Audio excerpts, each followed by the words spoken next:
예, 안녕하십니까. 저는 서울시의원 이종배입니다. 먼저 그 이태원 사고와 관련해서 그 고인의 명복을 빌며 그리고 유족에게 깊은 애도의 말씀을 드립니다. 그리고 부상당하신 분들의 조속한 쾌차를 기원드립니다. 오늘 저는 이 김어준 씨를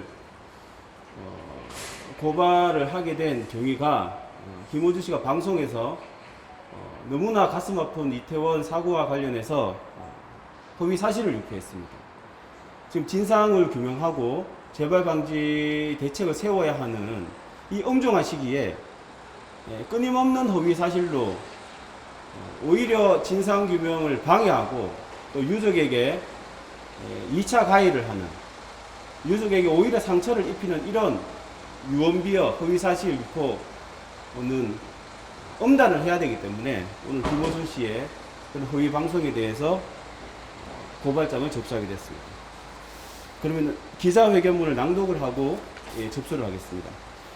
그 피고발인 TBS 라디오 김어준의 뉴스공장 진행자 김어준 씨는 지난 2일 뉴스공장 방송에서 이렇게 말했습니다. 경찰이 기동대 없이 79명 사벽 경찰관만 그쪽에, 그 이태원 쪽에 집중 투입할 거라면 경찰 혼자 판단하지 않았을 것이다. 마침 대검에서 불과 2주 전에 마약과의 전쟁을 선포한 한동훈 장관이 마침 대검에서 불과 2주 전에 마약과의 전쟁을 한동훈 장관이 선포했다. 우선순위가 달라졌다고 할 때 안배를 그쪽에 둔 것이 아니냐 이렇게 주장을 했습니다. 이에 대해서 대검찰청 대변인실은 지난 4일 검찰은 10월 29일에서 30일 이태원 일원에서 마약사범 단속을 계획하거나 실시한 바 없다. 문의가 있어서 알려드린다며 경찰 기동대 출동과 전혀 관련이 없음을 밝혔습니다.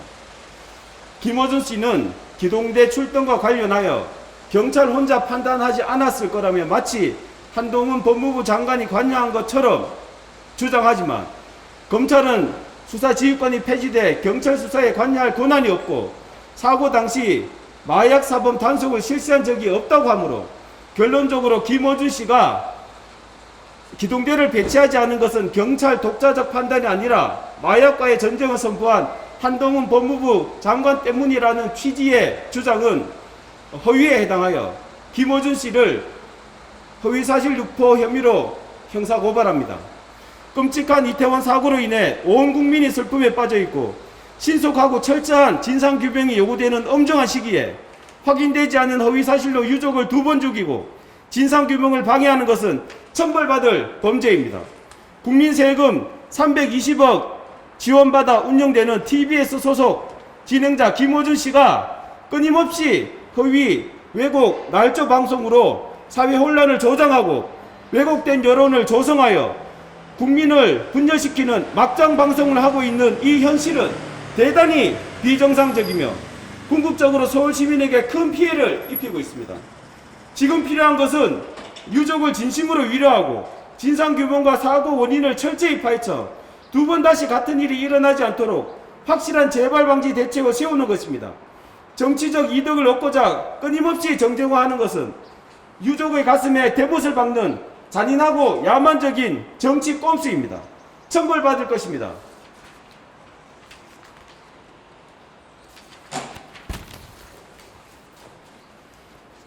김어준 씨는 천안함, 세월호 등 국가적 위기가 있을 때마다 사태 해결을 위해 힘을 모으기보다 특정 정치 진영을 위해 왜곡 날조된 허위 사실을 유포하여 진상규명을 어렵게 하고 정쟁의 도구로 활용해 사회 혼란과 국민 분열을 조장해 왔습니다.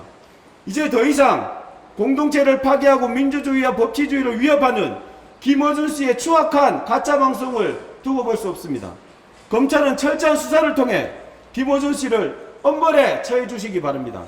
2022년 11월 7일 서울시의원 이종배.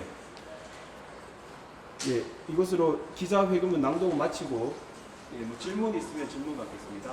OBS 이상훈 기자인데 선우나 의원은 같이 방송 진행했는데 피고발인에 안 들어가는 거 맞나요?